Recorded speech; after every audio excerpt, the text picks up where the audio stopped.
And inshallah, we're starting in 3 minutes time.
أعوذ بالله من الشيطان الرجيم. بسم الله الرحمن الرحيم. الحمد لله الذي بنعمته تتم الصالحات، ثم الصلاة والسلام على الذي لا ينطق عن الهوى إن هو إلا وحي يوحى، وعلى أهله وصحبه ومن والاه. أما بعد، فالسلام عليكم ورحمة الله وبركاته. We all praise and adoration belongs to Allah, the Lord of incomparable majesty. We seek His blessings upon the noblest of mankind, our prophets, upon his household, upon his companions, and those who follow in his footsteps till the day of reckoning. We welcome us once again to another edition of our fortnight usrah. And today we're going to be taking a very important topic, which has to do with shedding light on the concept of innovation based on the hadith of An-Nawawi, the fifth hadith of our Imam An-Nawawi's collection. So that is going to be taken by one of our one of our teachers, one of our able stars. He's a doctor. He's a medical doctor. He's a secretary of the MFB and is a well-known khatib here. So, in person of our stars, Dr. Abdul Majid Magaji. So, welcome us, and I'll be handing over the invisible microphone to him now. Assalamu alaikum wa rahmatullahi wa barakatuh. Wa alaikum assalam wa rahmatullahi wa barakatuh. Yeah, I'm not able to do my video. If the host can please enable my video, that would be good. And I would like to share my screen as well, please. Okay. I think, yeah, not you, Doctor. I'm brother Ustaz Khalid. I think the technical crew will be sorting that out shortly. Okay. Nah, it's okay now. Can we see me? Can you hear me clearly? Can you see my screen? Now. Okay, so نعم أعوذ بالله من الشيطان الرجيم بسم الله الرحمن الرحيم الحمد لله والصلاة والسلام على رسول الله وعلى آله وصحبه وسلم تسليما كثيرا. We give thanks to Allah subhanahu wa ta'ala. We testify to his oneness. We beseech him to send his salah and salutations on the noble soul of Prophet Muhammad sallallahu alayhi wa sallam, his household, his companions, and those that follow his path until the day of accountability. We welcome us to another edition of our fortnightly usrah. We ask Allah subhanahu wa ta'ala to count this gathering and the time we spend together as a beneficial one for everyone. So as the moderator mentioned, inshallah today we'll be going through an important hadith of Prophet sallallahu alaihi wasallam in the famous collection of our Imam An-Nawawi or An-Nawawi, as a lot of us would have studied or heard about. Inshallah, what this hadith is a very short one, and it has an important, as we'll come to see, has important aspect of our religion that we really need to understand. I'm going to give a caveat at the beginning. This topic especially deals with what we call bid'ah, which we'll explain a little bit. It's just an introduction. Scholars have written a lot of books on this topic, and there are a lot of discussions on what is classified as bid'ah, what's not. Is there any classification, any categories? And the big scholars, you'll be surprised, are on either side. So they all are big scholars on both sides. So the aim of this session is not really to delve into those aspects. It's just going to be a brief introduction into the concept of bid'ah based solely on the hadith. And if time permits in future, we can actually do another session where we actually talk on bid'ah itself and all what the scholars, a lot of what the scholars have discussed regarding that. So I will focus mainly on the hadith, try to explain every part of that hadith, and then talk briefly on some of those principles that we can use to determine, especially in our acts, how we can decipher what is allowed for me to do and what is not allowed for me to do. So we start with the hadith itself. Some of us, a lot of us would have memorized the hadith. And then I will go traditionally how the scholars would explain, and as we'll come to see, inshallah. Can we all hear me clearly? Can we see the screen clearly? Now, I need that feedback for me to continue. Yes, sir, we can. Now, so I would read the hadith and translate it, inshallah. Ani al-mu'minin, Ummi Abdullah, Aisha radiyallahu anha, qalat, قال رسول الله صلى الله عليه وسلم من أحدث في أمرنا هذا ما ليس منه وهو رد. رواه البخاري ومسلم. وفي رواية لمسلم من عمل عملا ليس عليه أمرنا فهو رد. So on the authority of the mothers of the faithful, Aisha radiyallahu anha, may Allah be pleased with her, who said, the Messenger of Allah sallallahu alaihi wasallam said, he who innovates, introduces something in this matter of ours, i.e. Islam, that is not of it, will have it rejected by Allah. This particular riwayah or collection is from Bukhari and Muslim. In another version of this hadith, in Muslim, it reads, he who does an act which we have not commanded will have it rejected by Allah. So that's the hadith itself. What's the importance of this hadith? Some of general comments about the hadith itself. This hadith is one of the foundations of this religion. It is the benchmark or the yardstick that would use to determine our external acts. You know, the first hadith in the same collection where everyone should know, innamal a'mal bin niyat. The actions are based on intention. The scholars mentioned that particular hadith has to do with the internal acts. You know, your intention, your sincerity with regards to your act as Muslim. However, that's 50% of your act, right? That's important. But when it comes to the actual physical, what we can see, the external act itself, the yardstick that would use to determine the validity of that is what this hadith is talking about. So that shows you the importance of it. Okay. And Imam Nawawi states that every Muslim should memorize this hadith as it is key for us to be able to dispel what acts are evil or what practices are not within the confines of the Sharia. One of the other scholars mentioned as well that half of the Islamic evidences can be derived from this hadith. Imam Shawkani, the famous scholar, states as well that the rulings that you can derive from this singular hadith, the rulings you can derive from this singular hadith, as short as it is innumerable. It's a lot of rulings that you can derive from it. Some of it, inshallah, we'll talk about in this particular session, inshallah. So the hadith, as I've already mentioned, it relates to the concept of bid'ah in Islam. Just a quick overview of the Imam Nawawi that we've all heard that actually compiled this 40 hadith. Because we are not going through the 40 hadiths during this usrah, we're only just picking and choose. I think it's important for us to go traditional. If the scholars are going to go through a particular book, they will tell us about the author a little bit. So I thought I should mention a few beneficial points about Imam Nawawi itself. Who can tell me what's the actual name of Imam Nawawi? What's the actual? It's not on my slides. I just remembered I should actually comment on it. What's the actual? You know, as you would, for those who know me, I like to make it as interactive. Otherwise, I'll just be talking. So let me take a break. Who can tell me the actual name of Imam Nawawi?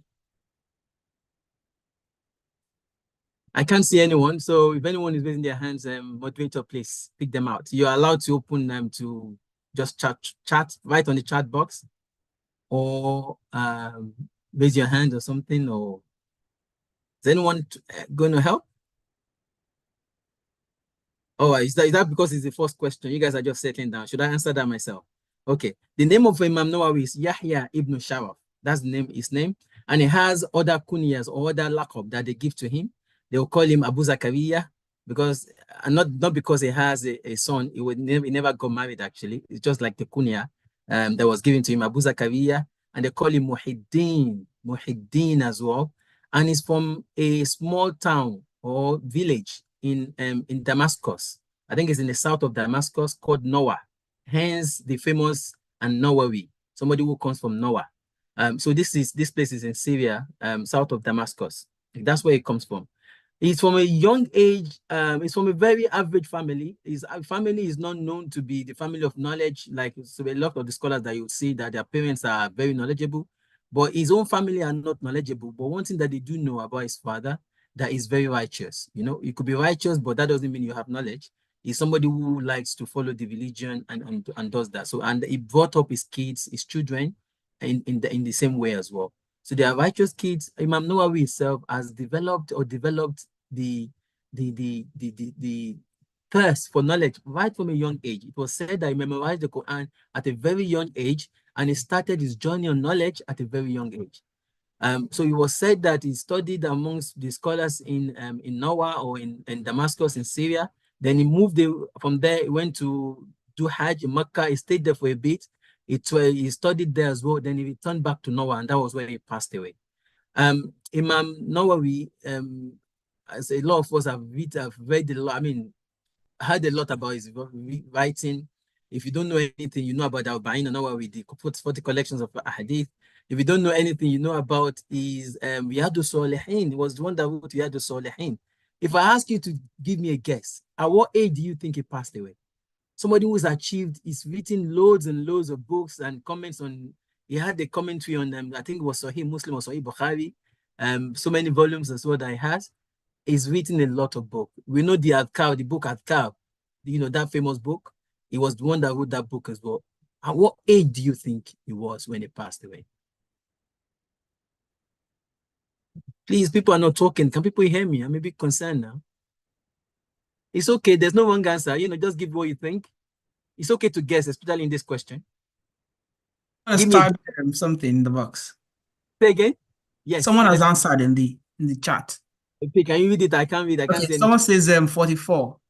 Oh, lovely. Excellent. Excellent. Who said that? Brother. SQ and SB. It's a brother. It's a brother, mashallah. A brother answered for it. It's my ustad that actually wrote that. Hayakumullah, ustad. Hayakumullah.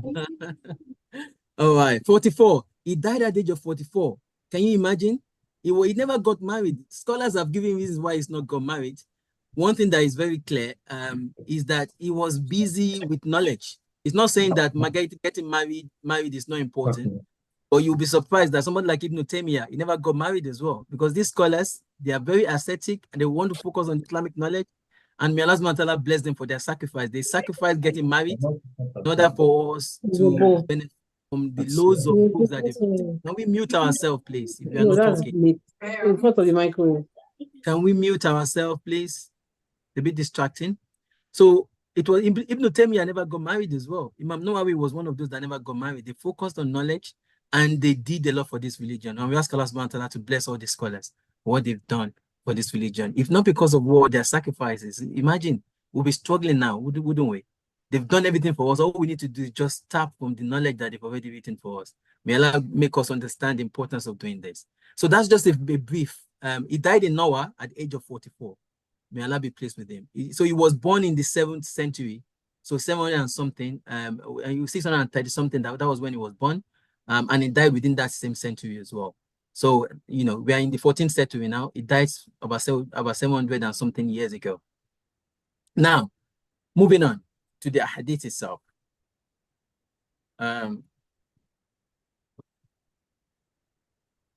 So the hadith started with an ummil mu'minin, the mothers of the believers. Allah subhanahu wa ta'ala mentioned in the Quran, Surah Al-Ahzab, النبي أولى بالمؤمنين من أنفسهم وأزواجه أمهاتهم. This concept of mothers of believers obviously is directly from the Quran, but what does it actually mean? The scholars explain to us that when they say the mothers of the believers, it means that they are like our mothers, meaning that the same respect, the same treatment we give to our mother, if not even more, that we have to accord it to the wives of the Prophet sallallahu alaihi wasallam. And some of the scholars actually mention, likewise, the Prophet should be given the same respect and even more, like we would give to our fathers. Okay, so literally, it means that we have to accord better respect and significance to the mothers and the wives of Prophet sallam than we would give to our own mothers. And we all know how we respect our mothers. Unfortunately, that respect is going in the community we find ourselves. But that's not the point. Generally, we know that as mothers, as Muslims, we are supposed to look after these parents after the commandment of Allah subhanahu wa ta'ala, worshiping Allah subhanahu wa ta'ala. The next thing is being obedient to our parents, as the Quran mentions in so many places. Likewise, the respect that we accord to the wives of Prophet Islam should be better than would accord to our mothers. And number two, understanding of Ummul Mu'mineen is the fact that just like we are not allowed to marry our mothers, we are not allowed to marry the wives of the Prophet sallallahu alaihi wasallam after the Prophet had passed away. And it's not like that for any other person. The wife of a companion, you can marry them. Obviously, they can marry themselves because they are no more. Wives of your friend can be married. There's no taboo about it. In fact, it's something that is encouraged in our environment, really. Even though some of our cultures would go against it, but this is something that is allowed in the religion. So that's one point about the beginning of the hadith, Ummul Mu'mineen. Now, the narrator of this hadith is Aisha. Our mother, Aisha, is the daughter of Abu Bakr. Another question to you guys. The brothers are leading 1-0 now. Yes? Sisters, it's your turn to break even now. What's the actual name of Abu Bakr? What is the actual name of Abu Bakr, the father of this, our mother?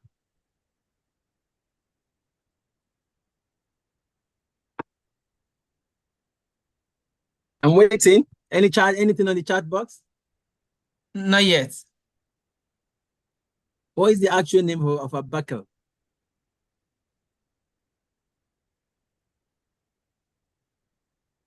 There's something in the chat box. Someone said Abdullah. Abdullah, and the father's name, his father's name. That's correct, by the way. So no one has Don't, typed the full name yet. Okay, someone yes. has answered. Someone said Abi Kohafa. No, that's his kunya as well. I want his actual name. If you want a clue, let me know. So they call him Abdullah ibn Abu Kohafa. That's fine. But what's the actual name of Abu Kohafa? Anyone? There's something there as well. Can you read it out for me, Mr. Khalid? Nothing new. Okay, I can give you a clue. I'll give you a clue now. It's one of the names of the Khulafa al-Rashidun. It's one of the names of the Khulafa al-Rashidun. So Abu Bakr is one of them. So that's the many. Someone has answered Uthman. Jazakumullah. We got brothers again. 2-0 to the brothers. Sisters, Yeah. hopefully there are still going to be more questions coming. So the daughter of Abu Bakr and the real name of Abu Bakr is Abdullah ibn Uthman. So they call him this, they call Aisha Ummi Abdullah. Not because she had a son called Abdullah. As very common amongst the Arab, they will give themselves kunya, just like we did for Imam Nawawi. His kunya was Abu Zakaria, even though he never had any wife, nor did they have any children, right? Abdullah Aisha as well did not have any child. Obviously, she was married to the Prophet sallallahu alaihi wasallam. But they said Abdullah was given to him by the Prophet sallallahu alaihi wasallam. Abdullah was given to him by the Prophet sallallahu alaihi wasallam because of his love for his nephew, and his nephew is. Who can tell me the nephew of this particular nephew of Aisha? This is your opportunity, sisters. In which she was given the kunya Ummi Abdullah.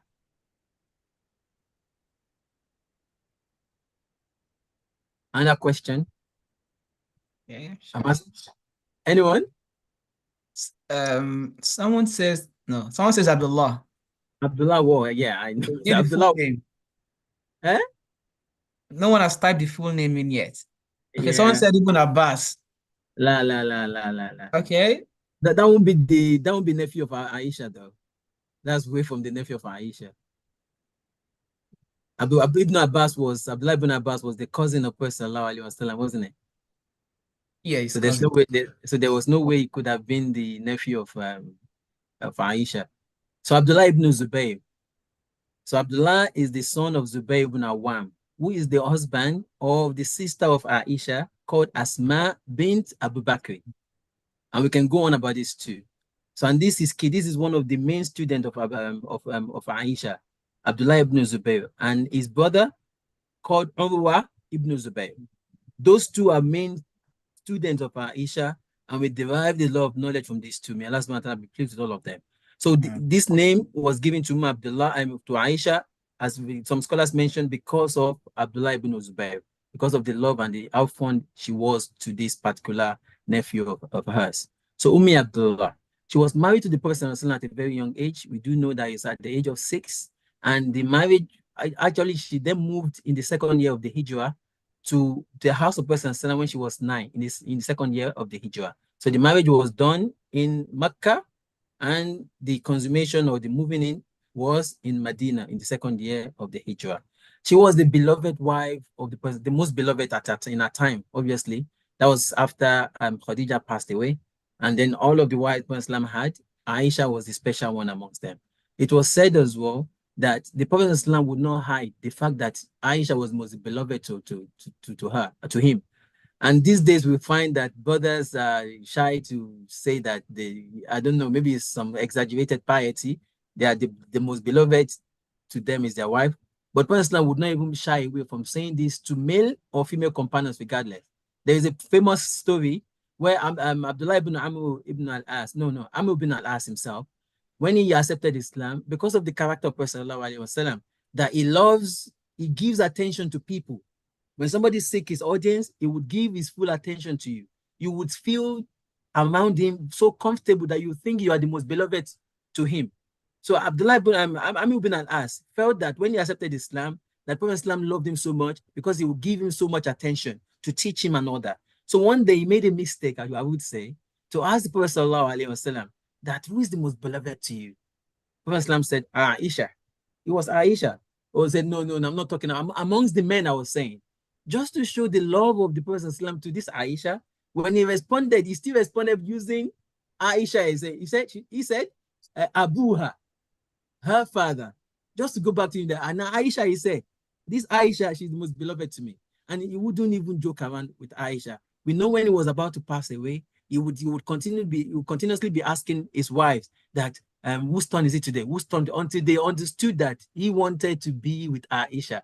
And they gave him that permission that he could be with Aisha. He died on the lap of Aisha, and Aisha would always boast to the people that the last thing that touched the Prophet Sallallahu Alaihi Wasallam's mouth was the saliva, because she chewed up that miswak, that chewing stick, and gave it to the Prophet, and that was the last thing that entered into the mouth of our beloved Sallallahu Alaihi Wasallam. So Aisha was the most beloved to the Prophet Sallallahu Alaihi Wasallam. Her knowledge is next to none. And knowledge is so special, and she is one of the top narrators of Hadith. And there's something special about Aisha. Majority of her Hadith, as you would expect, are directly from the mouth of the Prophet Sallallahu Alaihi Wasallam. This is a special category. In the Usul Hadith, we would learn that they categorize in terms of the strongest of our Hadith. And one of the strongest of our Hadith is what you actually heard directly from the horse's mouth. Majority of the Hadith of Aisha was of this form. Okay, just like the one that we're going to be dealing with today. A lot of the other companions that you find at the top of the list of narrators, majority of them, someone like Abdullah ibn Abbas, Abdullah bin Umar, all of their ahadith, majority of them would be from other companions who heard it from the Prophet Sallallahu Alaihi Wasallam. But one special, even Abu Hurairah, Abu Hurairah was probably the only one that actually topped Aisha when it comes to this type of hadith, because he spent the last 3-4 years of his life mainly to serve the Prophet Sallallahu Alaihi Wasallam. So he would hear hadith directly from the Prophet Sallallahu Alaihi Wasallam. So this is the knowledge of Aisha. We were taught as well that Aisha radiyallahu ta'ala anha, she would be correcting the famous companions. Someone like Abu Hurairah, they would make a opinion, fiqh ruling, and Aisha would say, I'm not too sure where he got that from, because I heard directly from Prophet Sallallahu that this is what he would do. And you will find so many ahadith like that. So her knowledge is next to none, really. And she's well known for her activity, for her teaching other companions and the younger companions especially, after the demise of Prophet Sallallahu Alaihi Wasallam. It was said she narrated up to 2,210 ahadith, and you find a lot of them in Sahih Bukhari and Sahih Muslim. Is a specialist when it comes to medicine. She would learn this from troops that are coming from other places, and she would be one of the nurses looking after the wounded in battles during that time. She's especially when it comes to Arab history and literature and poems as well, just like her father, Abu Bakr radiyallahu ta'ala anhuma. So this is something a bit about Aisha, who is the narrator of this hadith. Because of time, I think I'm dwelling too much into this area. So let's move on, inshallah. So now going to the actual text of the hadith. Says, Man ahdasa fi amrina hadha ma laysa minhu fahuwa rad. Whosoever introduces anything to this matter of ours that is not from it shall have it rejected. When you say introduce, ahdatha, they said the meaning means anything new. Either it is created or not previously established or practiced in the sunnah or in the way of Prophet Sallallahu Alaihi Wasallam. That's what it means. So all of these things, these newly invented things that has no basis whatsoever in the religion, will be rejected. As we know in the Quran, Allah subhanahu wa ta'ala make it very clear. Al-yawma akmaltu lakum dinakum wa atmamtu alaykum ni'mati wa raditu lakum Islam Medina. That I have completed your religion for you, and I'm pleased to choose for you al-Islam as your way of life. So it means that everything that would lead us to Jannah has been explained by the Prophet Sallallahu Alaihi Wasallam and Allah subhanahu wa ta'ala. Anything that would get us into the fire, Prophet Islam and Allah subhanahu wa ta'ala has made it very clear to us and warned us against them. Okay, so the religion is complete. We don't need any outside people to now say that this is better. Prophet Islam forgot this. So when we are introducing to the religion, what it means basically is that we are saying Allah subhanahu wa ta'ala's word in Quran chapter 5, verse 3 that I've just quoted, it is wrong. It is not correct. Or we are saying that Prophet sallallahu alaihi wasallam did not complete his message. That's what we are saying in literally. Okay? If we are saying there's another way of worshiping Allah subhanahu wa ta'ala that will get us closer to Allah subhanahu wa ta'ala, aside from the one that is within the Sharia that we already know of, this is what we are saying implicitly. Okay? So that's one thing about introduce. Into this matter of ours. Prophet Islam used hadha in this particular hadith. In English, this doesn't connote anything, but in Arabic itself is a form of emphasis to tell us that what is to come next is a very important matter. Okay? That's the same word, similar word that Allah subhanahu wa ta'ala uses in the beginning of the Quran. In Surah Al-Baqarah, Allah subhanahu wa ta'ala says, ذَلِكَ الْكِتَابُ لَا رَيْبَ فِيهِ. ذَلِكَ الْكِتَابُ. That ذَلِكَ is another form of these days. It's a form of emphasis to say to us that what is to come after it is an important one. This matter of ours, it refers to Islam. These matters of ours refers to Islam. And Prophet Islam used matter of amruna hada. Yeah, he used amruna to tell us that this religion, the affairs of this religion is for the entire Muslim. So all our actions are concerned and related to the matter of Islam. So a Muslim should really do things or be concerned about Islam in all his life. All he does is to make sure of the glory of Islam. All his action should be towards this as well. This matter of ours. It did not say this matter of mine, of ours. It is for every single one. Islam is for anyone who associates with it. And the glory of Islam should be our main concern as well. Imam Ash-Shawkani, we've already mentioned about him.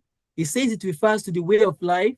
This matter of ours refers to the way of life of Prophet ﷺ and his companions. And this is the benchmark with which we judge our own action. This should be the benchmark with which we use to judge our own action. So all our actions should be in accordance with the teachings or the way of life of Prophet ﷺ and his companions. And there are so many verses in this regard. Because of time constraint, I wouldn't dwell too much into that. That is not from it. This is another part of the hadith. Ma laysa min. It means that any opinion, view, or action that is not in accordance with the Quran or the Sunnah, or cannot be derived directly or indirectly from these two sources, has no place in Islam. So it's very important we understand this. You know, that we can use this to judge all our action. When we say act of worship, which we will still come to, it means action that we are doing in order to get closer to Allah subhanahu wa ta'ala. In order to seek closer to Allah subhanahu wa ta'ala, and we are expecting to be rewarded for it. These are the actions we are talking about, mainly in this particular hadith. But it could relate to other action, which we'll come to as well. So any opinion, view, way of life, action that we do that is not in conformity directly with the Quran and the Sunnah, or it could not be derived from the Quran and the Sunnah, either directly or indirectly, would have no place in Islam, shall have it rejected. And what that means basically is that all this introduced action, yeah, that's intended for worship mainly, it will not be accepted nor rewarded by Allah subhanahu wa ta'ala. It means if they're not in conformity with the Quran and the Sunnah, if they're not derived directly or indirectly from the Quran and the Sunnah, they would have it rejected. It means that Allah subhanahu wa ta'ala would not accept it, and Allah subhanahu wa ta'ala would not reward it.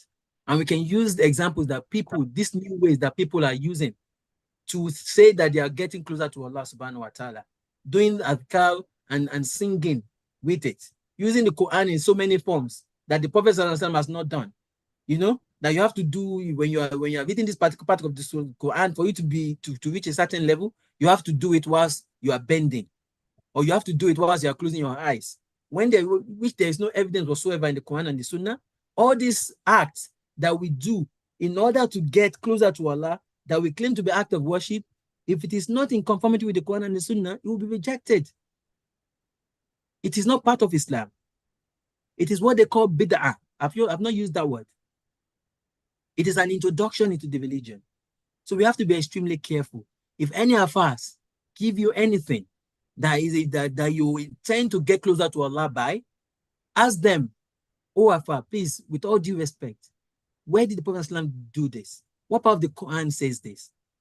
Which of the scholars, the Salaf of this religion said this? The companions, which of them said this? Or explained it to be this? If there's nothing, if it is doubtful, just avoid it. We'll come to give us some principles that we can use to decide, to detect which acts, so-called act of worship, would not be accepted by Allah. However, if this introduced action is related to worldly matters or transaction, this will only be null and void.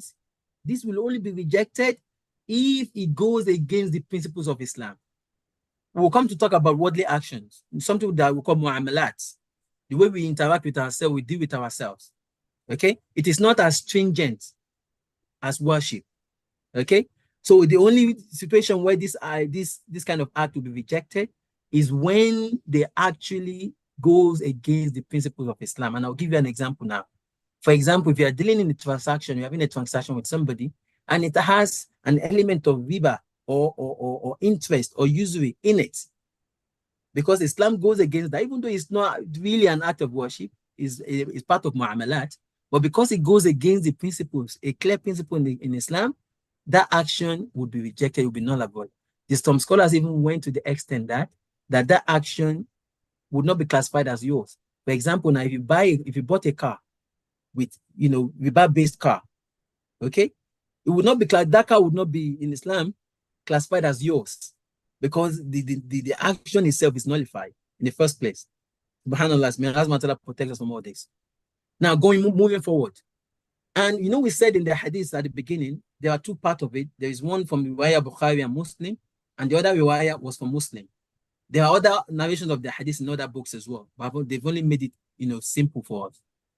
The other part of the hadith says, Man amila amalan laysa alayhi amruna fahuwa radd. He who does an act which we have not commanded will have it rejected by Allah. That's the second part of that. Another riwayah, another narration of that particular hadith. So what's different between the first and the second one? Imam Nawawi points this out, which is very interesting. He said somebody might be doing an act, that has no basis whatsoever in the religion. But when you tell them that man ahdasa fi amrina hadha ma laysa minhu fahuwa radd, that whoever introduces anything in this religion that is not part of it would have it rejected. He might say, but I am not the one that actually introduced it. Somebody else introduced it, but it is a good thing. I'm just following it. So that hadith is not applying to me. Somebody might make this argument, but alhamdulillah, there's another riwayah, which is the second one, that actually clears this point. So that it leaves no room whatsoever for misinterpretation. Man amila, whosoever does an act, amalan, man amila amalan, whosoever does an act, laysa alayhi amruna, and which we have not commanded him, would have it rejected. So it doesn't matter if you are the one that introduced this action or not. All those actions that is not based in the Quran and the Sunnah or derived from it would have it rejected. So Imam Nawawi said this second narration of the hadith gives no room for argument. It clears the room, and no one can argue use that first argument. So that's an important point about the second one. Now, like I've already alluded to, there are two types of action. Okay, there is one that we classify as act of worship, al-ibadat. These are done solely to worship and get closer to Allah subhanahu wa ta'ala. If that is the case, if we are doing it solely for the sake of Allah subhanahu wa ta'ala, then only Allah subhanahu wa ta'ala knows how we should worship him. Okay, so it means that all acts of worship should strictly follow the pattern and practices taught to us. Forgive the typos, I was literally just doing a few hours ago. Practice taught to us by the Prophet sallallahu alaihi wasallam. It must be in conformity with the teachings of the Sharia. And there's a very, very important maxim, which is one, if you don't pick up anything from this lecture today, this maxim is important. And you will see different version of this maxim, but the meaning is the same. Okay? When it comes to act of worship, and we've already defined what worship is in a nutshell, things that you do to get closer to Allah, and you are hoping for reward from Allah subhanahu wa ta'ala. When it comes to all these acts, everything is haram, it's not allowed, except there are clear guidance in the Sharia. So if somebody told you to do a particular nafil in a particular way that is not conventional, not what we know of, and you ask them of the evidence and they say no evidence, it's just something that I think you should do, then you say it's haram unless there is clear evidence. You shouldn't do it. If you do it, that means you fall into bid'ah. Yes? And remember the story of that man when Prophet was giving was with the companions. They saw a man in the sun. He wasn't taking shade. And the Prophet asked about him. Now, what is he doing? Oh, they said it was somebody who vowed to stay in the sun, never to seek shade, and never to sit down, and would continue to fast. Prophet said, go and tell him to seek shade, to sit down, but to continue his fasting. His fasting is valid because that's part of the religion. However, punishing yourself, staying in the sun, hurting yourself, and standing forever, these are because that act he hopes to get closer to Allah as a result of doing that act, right? So the first two are not part of the religion, but the last one was part of the religion. So the first two was rejected, it was commanded to stop it, but the last one, which is part of the religion, he continues with it. So this is very important maxim. When it comes to act of worship, act that we are doing in order to get closer to Allah subhanahu wa ta'ala, everything is haram. It's not allowed. Everything is haram except there are clear evidences from the Quran, from the Sunnah, and the understanding of the Salaf of this religion, of the companions of this religion. The other type of actions are the one we call mu'amalat. They are worldly transactions, the way we relate to ourselves, the way what we do, and all that. These acts obviously generally involves others and are usually done with a worldly purpose in mind. So there is much leeway in this act. There is less strictness when it comes to this act. Yeah, however, they still have to be within the confines of the religion, of the Sharia. So the maximum in this regard is everything is allowed when it comes to mu'amalat, our worldly dealings, except there are clear evidences in the Sharia that says they are not allowed. Okay? So the onus for the first act of ibadat, the onus of evidence is upon the one who is doing that act. Okay? But when it comes to mu'amalat, the onus of evidence is upon those who say that is not allowed. Yeah? So just keep eating whatever you want. Yeah? Keep doing whatever you want. As long as it's not an act of worship. And if somebody say, oh, that's haram, Alek, that's haram for you, tell them where is the evidence, because it's not an act of worship. So the onus of evidence is upon them. Okay, unless they provide evidence to say this is haram from the Quran and the Sunnah, then that thing is generally classified as allowed. Some scholars mentioned another principle. I think this is Sheikh Ibn Uthaymeen. He says that if there is an action that is not very clear, if it's an act of worship or a worldly action, how do you decide which one it is? As a general principle, Sheikh Ibn Uthaymeen, if I'm not mistaken, one of the scholars mentioned that you take it as an act of mu'amalat, and it takes the wording of mu'amalat. Yeah, if it is in between those gray area, is the hadith that follows this. That is one of the explanations of the hadith that follow this one in the collection of Imam Nawawi. Inna al-halala bayyin wa inna al-haram bayyin. But that's an important point that will be key here. So if it falls in between, you're not too sure if it's an act of worship, you're not too sure if it's a mu'amalat, you treat it as though it is mu'amalat. Okay? So those two maxims are very key. If you don't get anything from this lecture, those two are important key pointers for you to decide if your act of worship or act of dealing with other people is going to be classified as bid'ah or not. Okay? So very important. When it comes to act of worship, what did we say? Anyone? What's the maxim with regards to that? When it comes to act of worship? I need a break. I don't have much time. How much time do I have left, moderator, please? About 10, 15 minutes. Oh, we still have a lot of time. Now, so we can ask question then. What's the maxim when it comes to act of worship? Sisters, I think it was 2-0 or 3-0 to the brothers.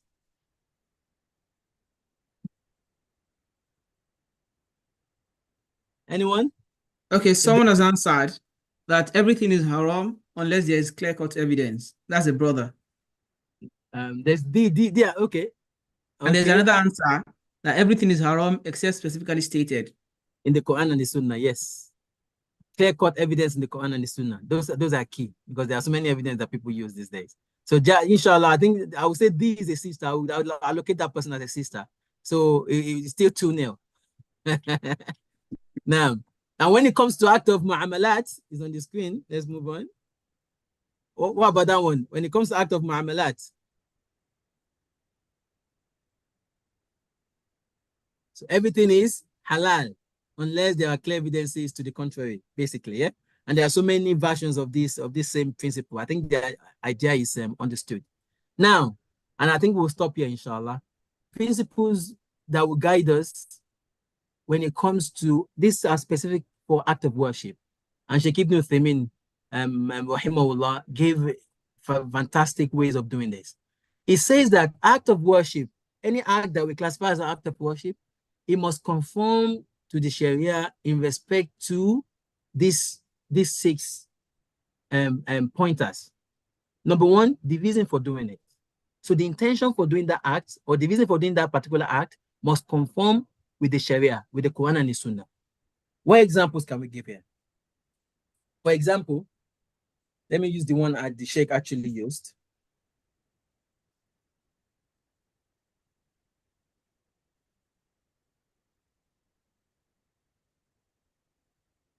Yeah, the Sheikh used them. It's a controversial one. Maybe I should use another one. It's a controversial one, but it's not really controversial. But yeah, anyways, let's use something else. If, for example, you know, what's the sunnah after we finish praying with regards to doing tasbih?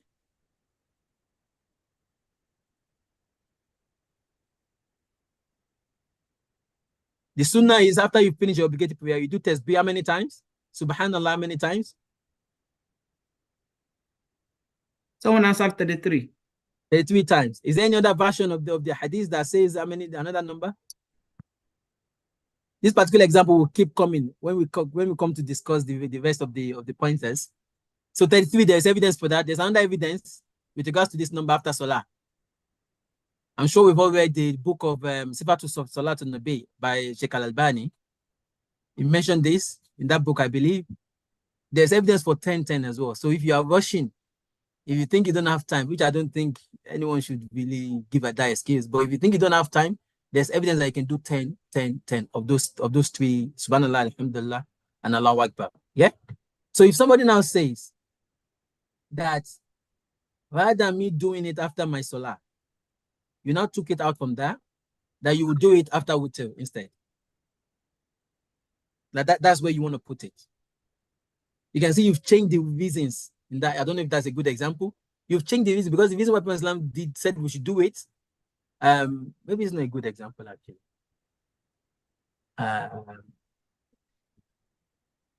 Yeah, you know, I think we will have to go back to the example of the Sheikh, and I'm sure anyone can give me an example when it comes to this as well. So going back to the example, we use the Mawlid Nabi Sallallahu Alaihi Wasallam as the example. Yeah, I know there is a lot of controversy with regards to that, but let's just take the view that Mawlid Nabi is bid'ah. All right, and please, no questions about this. Let's ask our shirik when they come on the set next time, inshallah. So let's just assume, which is the view I follow anyways, and I'm sure a lot of us follow that view. Let's assume Mawlid Nabi, celebrating the birthday of Prophet Sallallahu Alaihi Wasallam, is not legislated, right? So Prophet on the so-called birthday of Prophet Sallallahu Alaihi Wasallam, if people gather to worship, saying that there is a particular nafil you do on this day, we ask them, where is the evidence for this? They said because it's the birth of Prophet Sallallahu. So the reason why they are doing that worship is because of the birth of Prophet Sallallahu. Then we then ask them, did the Prophet Sallallahu give the reason to be doing this particular act of worship? All the act that they do, they're doing nafil is allowed, you know, doing adhkar is allowed and all that. Is in conformity with the Sharia. But the reason why they are doing it is what actually goes against this Sharia. Yeah? Because Prophet never gave us to celebrate, neither the Salaf, the companions celebrated it this way. So the reason is a bit is questionable in that case. The other one is the type. This is a very clear example and it's a beautiful example. What are the kind of animals we are allowed to slaughter when it comes to Eid al-Adha? The Qurbani.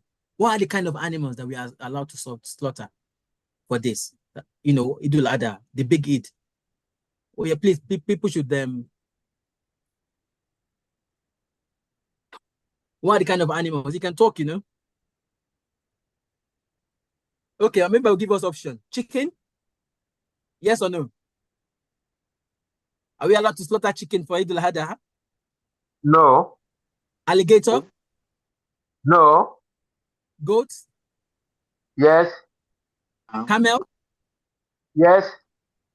horse, No. donkey, No. elephant. No. Okay, sheep, Yes. obuko, Yes. goat, Yes.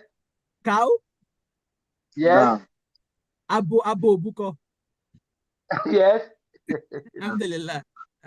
So all those are correct. If nobody now saying I'm feeling great, and there is a specific delicacy that is common in one of the exotic country in the world, that they eat elephant there, and it's about the money for buying that elephant is about 20 times the money that you pay for a camel. But because I'm feeling rich, I want to do it, and it's going to be a lot of meat for people as well. It's so yummy. I'm going to use that to slaughter my own Eid al-Adha. So we would say, mashallah, the intention for, for slaughtering and making it more beneficial for the poor people, for the people is great. However, the type that you are using is against the Sharia, So the type in that situation are specific, and you are going against that. So that type would say is a bid'ah. Does that make sense? So Islam, the particular act must conform with Islam with regards to its type as well, and the amount as well. And these, I have a lot of questions as well when it comes to amount, but I will just keep it simple to us, and use the example the Sheikh actually used. Going back to the first example that I used, that didn't work for reasons. After our obligatory prayers, we are supposed to do those azkar. 33, there is evidence for 10. You now decided actually 33 is too small for me. I really want to get closer to Allah. And you start doing 100, thinking that is what is better than 33 that Prophet has mentioned. This is different for somebody who wants to do extra and not thinking is sunnah. If you just want to do extra and not thinking it's part of the sunnah, after you've done your 33 or you've done your 10, that's absolutely fine, according to Sheikh Ibn Uthaymeen. But if you think that 37 is the actual sunnah, is better than the sunnah, then you change it to 37 or 35 or 100 because you want to move closer to Allah. We would say you have gone against the sunnah with regards to the amount in that specific place. I hope we understand what I'm saying. I'm not saying doing this outside of, we are talking of specifically after Salah, because there is clear evidence for 10 and 33. Anything more after this, you have to do it outside that time, or after you've done the one that is sunnah, and you don't think that that's the sunnah. That's the only way it can be allowed. If you now say that 33 is not 33, it should be 37, we would ask you for evidence. If you can provide evidence, then this has also contradicted the Sharia, and that will be classified as bid'ah. So the acts must conform with Islam when it comes to the amount. The way we do them as well, the manner we do the particular act has to be in conformity with the Sharia. Now, it's time to do wudu. This is the example the Sheikh gave. And he said, rather than starting with your hands, as we all do, that you want to start with your feet because your feet is too dirty and it's feeling too warm. I want to get cold water there. So you started with your feet first. When you finish your feet, you just went backwards. You did your feet, you went to your hair, your ear, then your head, then your arm, your face, your nose, your mouth, and then you wash your hands at the end. What would he say? Is this wudu? This is contrary, it's opposite to the sunnah, really. So the way you actually do that particular act must conform. If this is an act of worship that you intend to get closer to Allah subhanahu wa ta'ala and get rewarded by Allah subhanahu wa ta'ala, we would say to this person that even though you've done all the areas of wudu that we're supposed to do in wudu, but you've done it in the wrong order, in a different manner compared to what is in the Sharia. So we'd say you've gone against the Sharia when it comes to the manner of doing it, the timing as well. For those of us that will be going to Hajj, we will come to learn that on the day of Arafah, and what day is the day of Arafah? What day is it and what month is it? Sisters, redeem yourself. What day is the day of Arafah and what month is it?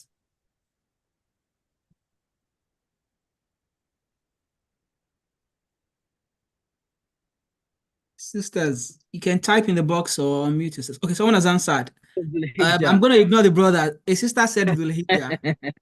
10th. Oh, 10th. She's corrected it to 9th. Nice. Yes, we'll take that. Jazakumullah khairan. Jazakumullah khairan. So it's the night of the next month. And on that day, for those who are on Hajj, where should they be? Where should they be on the day of Arafah?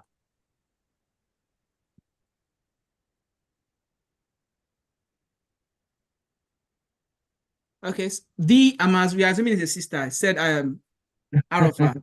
Arafah, they should be on the plane of Arafah. If somebody now says that no, Arafah, that plane is too hot. I really want to worship Allah subhanahu wa ta'ala. I need somewhere cool that I could stay. That now I will go back to Mina because there are tents in Mina. I will stay in my tent, under air conditioning, and I will stand like Prophet Sam stood. What would we say? What would we say to this person? You have gone against the Sunnah with regards to place, number one, and we can say that with regards to time as well. Okay? So you say in the day of Arafah, you want to go back to Muzdalifah, that you want to be in Muzdalifah. We would say you have gone against. Exactly, you wouldn't have Hajj. That's correct. You would have said you've gone against the Sunnah, you are doing Bid'ah, because on that day, the Sunnah and the Sharia is that you stay on the plane of Arafah. Okay? So with regards to time, in the month of Ramadan, what month is it? The 9th month. And you're saying that because the 9th month would fall in the peak of summer, that you don't want to fast your own Ramadan during Ramadan, that you want to bring it back to fast it in Muharram, because Muharram will fall into the winter months in the UK, and the weather is nicer and it's a shorter period to do your fasting, that you will then fast the whole of Muharram, and that will replace your own Ramadan. We would say, mashallah, fasting is good. However, you've contradicted the Sharia in terms of the timing, because the timing of Ramadan is in the month of Ramadan, regardless of whether it's in the summer or in the winter or in the spring or autumn. Does that make sense? If you understand this 6th principle, you can use it as a yardstick to judge whatever act you do. Would it be in conformity with the Sharia, or would it be classified as bid'ah? Well, be very careful. Be very, very careful. Yeah, because this issue of bid'ah is something that is extremely controversial amongst the scholars. I don't think I've got a lot of time left. Yeah, I think I will stop here, inshallah. Yeah. I think that's my last slide as well. We'll stop here, inshallah. So in summary, this hadith was reported by our mother, Aisha. We've spoken a little bit about Aisha in terms of our knowledge, and Akunya of Abdullah are some of our specialities with regards to the narration of a hadith and the knowledge of medicine and all that. And the hadith itself, the theme of the hadith is regarding innovations. That all innovations or any newly invented matters would be rejected if it is not in conformity with the Quran and the Sunnah, especially when it comes to the act of worship. When it comes to the way we deal with ourselves, generally, these are all permissible, except there are clear principles in the Sharia that it contradicts. That's when we say that particular action will be rejected as well. And we're giving us 2 maxims, which is very, very important. The first maxim, which is when it comes to act of worship, everything is allowed, except, when it comes to act of worship, everything is haram, except there are clear evidences for us to do it. But when it comes to mu'amalat, the way we deal with ourselves, social dealings, political dealings, and all that, everything is allowed, except there are evidences to the contrary. And we gave us 6 aspects in which every act that we use, we consider to be act of worship, that we are using as a means to get closer to Allah, and we are expecting a word from Allah subhanahu wa ta'ala. It must conform to the Sharia with regards to these 6 aspects: the reasons, the type, the amount, the manner, the time, and place. And hopefully, inshallah, with these principles, we're able to decipher some of those acts that we do, seeking nearness to Allah, to classify them as something that is allowed in the Sharia or something that will be classified as bid'ah. I ask Allah subhanahu wa ta'ala to make us understand better than we've said it. وَقُولُ قَوْلِي هَذَا أَسْتَغْفِرُ لِي وَلَكُمْ وَالسَّلَامُ عَلَيْكُمْ وَرَحْمَةُ اللَّهِ وَبَرَكَاتُهُ. Wa alaikum assalam wa rahmatullahi wa barakatuh. Say a big jazakumullah khairan to our stars for that comprehensive lecture. We all have been educated on the very important aspect of our deen and our lives as well. And henceforth, we should be able to navigate this era in our deen and lifestyle. So we'll be opening the floor for questions now. So if you have questions, you can raise your hands, and then you'll be given this floor to ask your questions. Or you can type it in the chat box if you would not like to do that.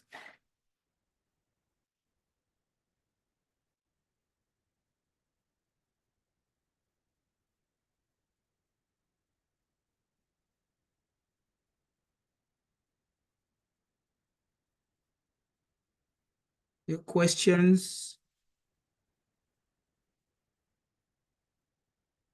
Anyone, brothers, sisters? Is it all understood?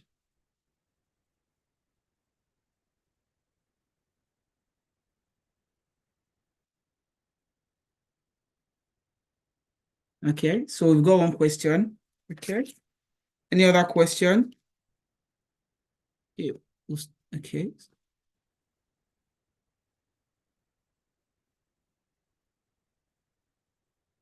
So I'll read the first question while we wait for others to come up with their question. So it was asked that that if I make a mistake in my counting of, for instance, 33, when you're making after Salah, that is it regarded as bid'ah or is just a mistake?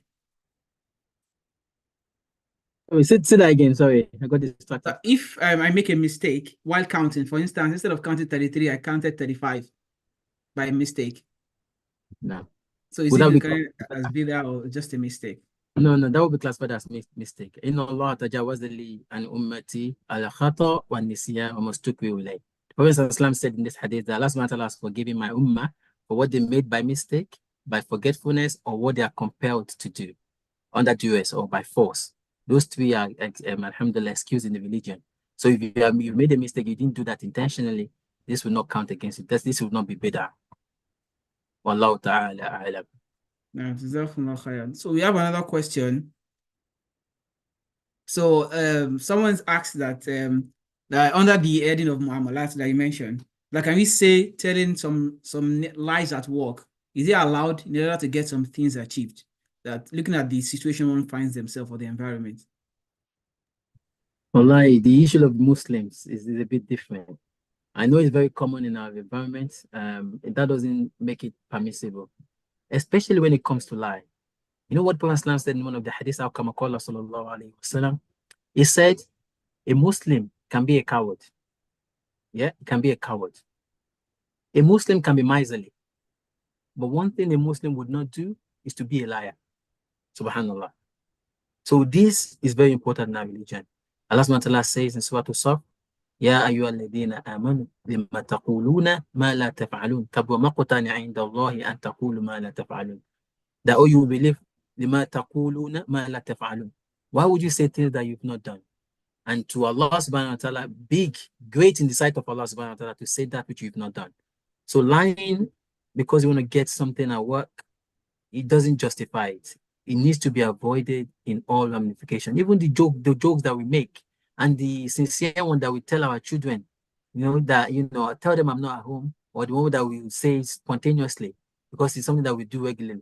This doesn't make it correct. These are all something that Islam frowned upon. So we need to desist from it.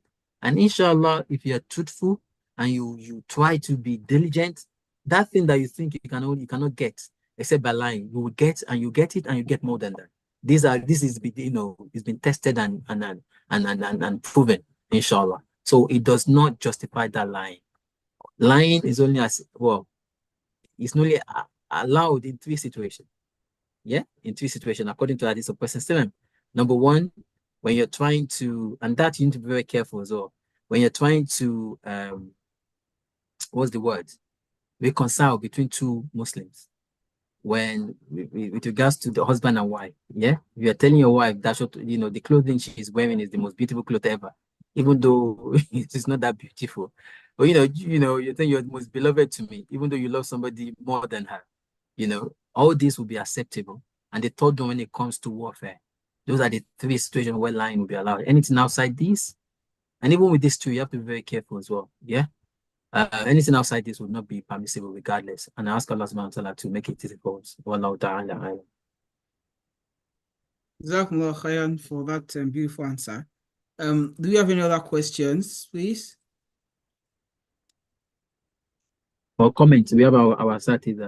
Yeah, so we've got number of satis and satis are here. So we have comments and additions. They are welcome as well, please. Yeah, feel free to unmute yourself or leave a message in the chat box.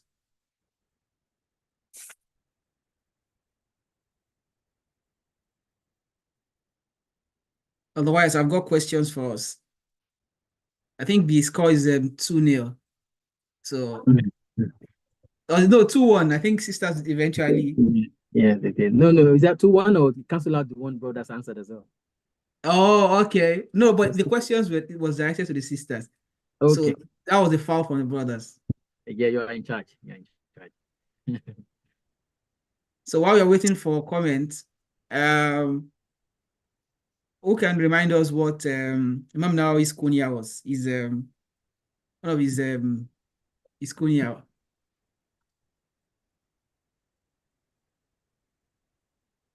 Naam, okay. That's Abu Zakaria, that's right. So brother, so the score is now 3-1. Okay, Abu Zakaria now. Jazakumullah khairan. And this one is this is a tricky one. It's not part of the lecture. How many hadiths are actually there in Imam Nawawi's 40 hadith collection?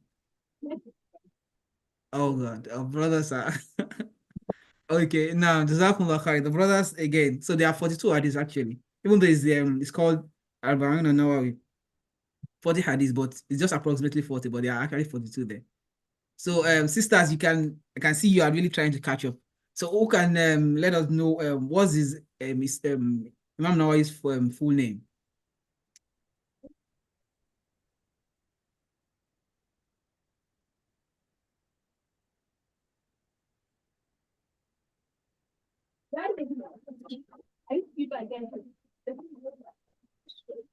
Any trial? You can type or you can unmute yourself.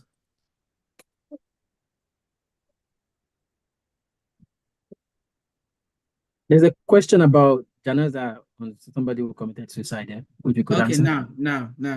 Somebody's answered. Yahya bin Sharaf. Now, someone has got it, 4-1. So before we continue, there's a question that we need to, that someone has asked. It's very relevant, especially where we find ourselves. So the question asked was that, is it permissible to perform janaza? So that's the janaza on someone who committed suicide. Because this is something that's happened in someone's community. And I wasn't sure whether to join the janaza or not. Bismillah wa salatu wa salam ala rasulullah. So this question, I think we could look at it in a very, we could look at it together and you tell me the answer, inshallah. So the question is, if somebody commits suicide who is a Muslim, does that make him a kafir? Yes or no? Does committing suicide makes you a kafir? No. Non-Muslim? No. So we all agree with that, right? That's number one. Number two, in the categories of people who we don't do janaza for in Islam, is committing suicide one of those categories? Or what are those categories of people we don't do janaza upon? Are they categories? Or is it just one? Hypocrite. Hypocrites, what? How would you know somebody who is a hypocrite? Doing that Prophet Islam who knows them, yes. And even that, Prophet Islam would not attend. Some of the companions decided not to attend, but we as Muslims still have to do it. Someone has replied. Someone said matters. Excellent. That's my ustaz again. Yes, matters. Yes, those are the only one as far as I'm aware. And the ustaz can correct me here, who you don't do janaza upon. And so the answer to this question will be clear. Wallahu ta'ala alam, that in this situation, we still do our due diligence. As far as we know, this person, if he's a Muslim and commits suicide, we ask Allah to forgive them.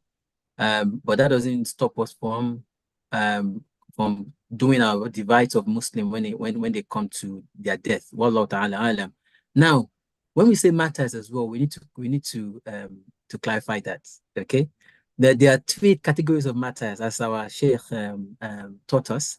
There are three categories of matters. There are those that are matters in this world, and there will be matters in the hereafter. Okay, there are those that are matters just in this world, but in the hereafter they are not matters. There are those that will be not, there won't be matters in this world, but there will be matters in the hereafter. So the first category, there are those that we are talking about here, where there will be matters in this world and matters in the hereafter, and we know those categories. The second category, that there will be matters in this world, but there are not matters in the hereafter. We thought they would, yes, you wouldn't you wouldn't bait them as well. These are people who obviously fought in the ranks of the Muslim, and died in that. But to Allah subhanahu wa ta'ala, the intention for them, the only Allah that can see their intention, the intention for them fighting in the ranks of Muslims and Muslim is not correct. So Allah subhanahu wa ta'ala will not accept them as matter and the year after. But to us, we treat them as matters, right? The third category, they are the 7 categories of people. The Prophet Islam said they will be classified as matters. Those one, if they die, you still have to do the right of janazah upon them. And these are people who died. Yeah, maybe we should all name those 7 categories, or is it more than 7? Those who died as a result of plague, some abdominal disease, the building, who died giving birth, those who died without, like those in Gaza, may Allah accept them as matters, where the building collapsed on them, or those who drown as well. If I'm not, I think those are the categories of matters. This will be matters with Allah subhanahu wa ta'ala, but in this world, we will still do the rights of janazah upon them. I just thought I should mention that point as well. Wallahu ta'ala a'lam. Jazakumullah khairan. That beautiful answer. Going to increase our lecture in knowledge. So any other questions before we carry on with our sisters? You can still come back on top. So the next question, our mother Aisha, can you name two Sahabas that because of them we got a lot of hadith from her? What are their full names? So, Brother Khalid, can I quickly add something? No, yeah, Ustaz, please go on. Pray Allah subhanahu wa ta'ala grant Dr. a lot of the world. This is actually an interesting.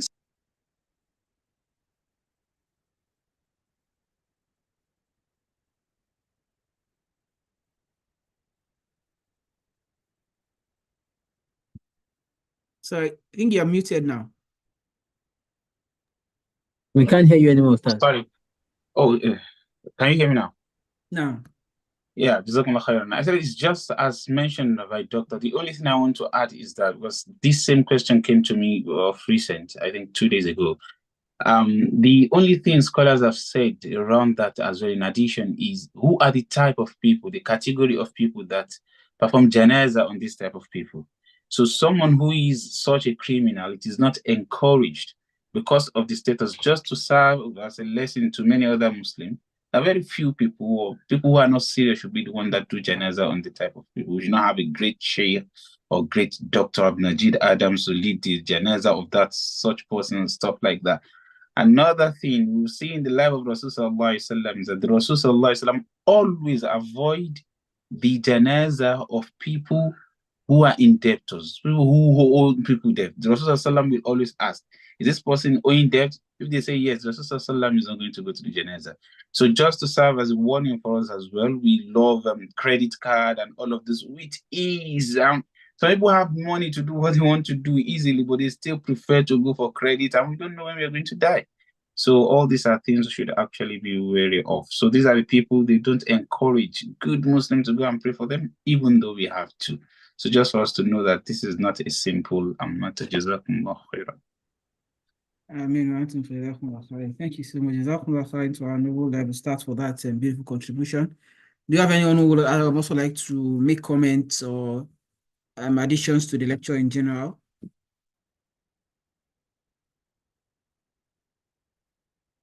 Okay. So we've got a couple of minutes left. So back to the last question I asked. Who can let us know the two Sahabas that narrated quite a number of hadiths from our mother Aisha? She's related to them. So because of that, we got lots of Islamic history through them and through her. Okay, someone says Abu Bakr. Not exactly. Lecturer mentioned 2 people. Okay, now brothers, sisters, someone has said the first one, so you can say the second one as well. So brother has mentioned Abdullah ibn Zubair.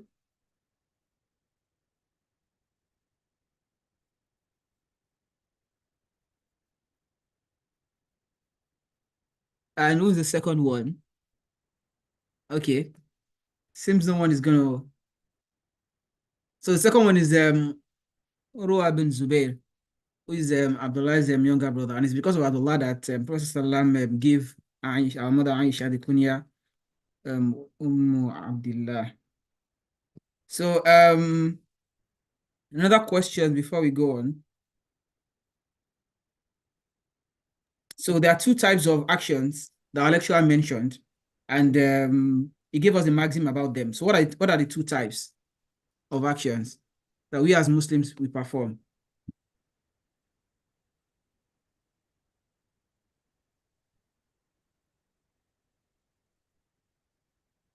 Naam. Okay.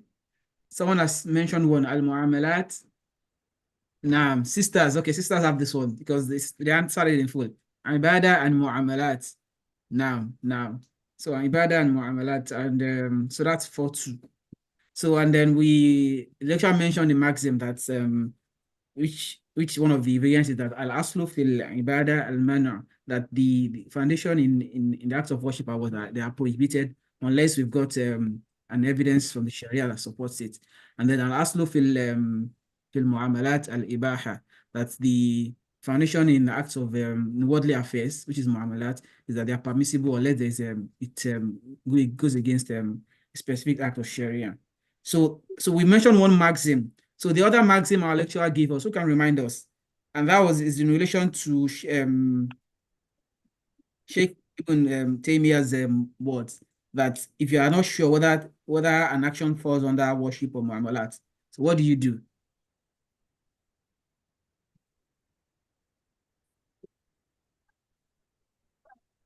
No, so the sisters are correct. You take it as a mu'amalat, so that's 4-3. Okay, so this is getting interesting. So, okay, now, jazakumullah khairan. So, also the lecturer gave us 6 principles, Sheikh Ibn Uthaymeen, to help us guide against innovative acts in our worship. So, I need someone to mention 3 of them. 3 of them. Any 3?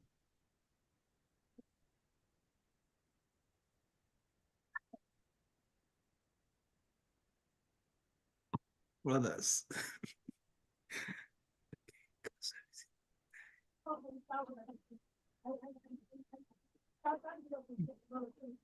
Okay. This is okay. So the brothers answered first. The brothers answered first. But we're gonna give one more question to see if they can catch up. So sisters, the verse my lecturer mentioned the verse where Allah subhanahu wa ta'ala says he's completed our deen. You can give us the surah and the verse.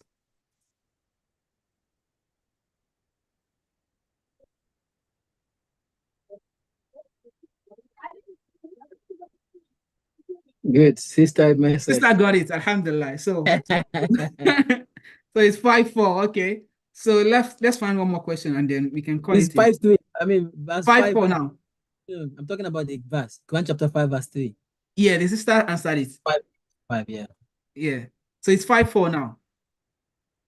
So one more question before we go, and yeah, I think we should finish it there, inshallah. Last question, inshallah. I think I'll give our stars the ground. Do you have any? She should be the one to break the tie.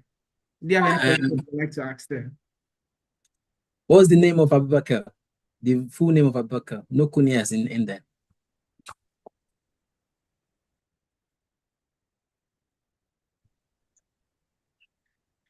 Abu Bakr. Okay. I think it's been decided. Alhamdulillah. I think that's what happened there.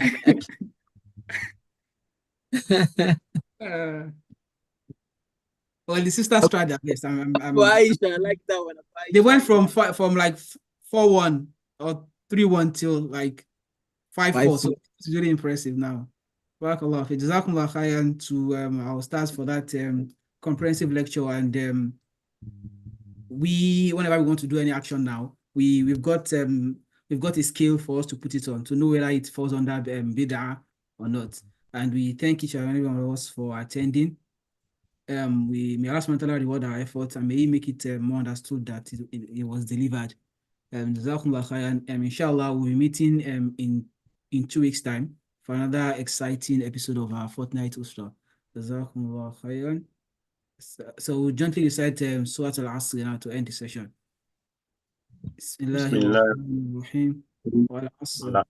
إن الإنسان لفي خسر إلا الذين آمنوا وعملوا الصالحات وتواصوا بالحق وتواصوا بالصبر. سبحانك اللهم وبحمدك أشهد أن لا إله إلا أنت أستغفرك وأتوب إليك. سبحان ربك رب العزة عما يصفون والسلام على المرسلين والحمد لله رب العالمين. جزاكم الله خيرا. وإياكم.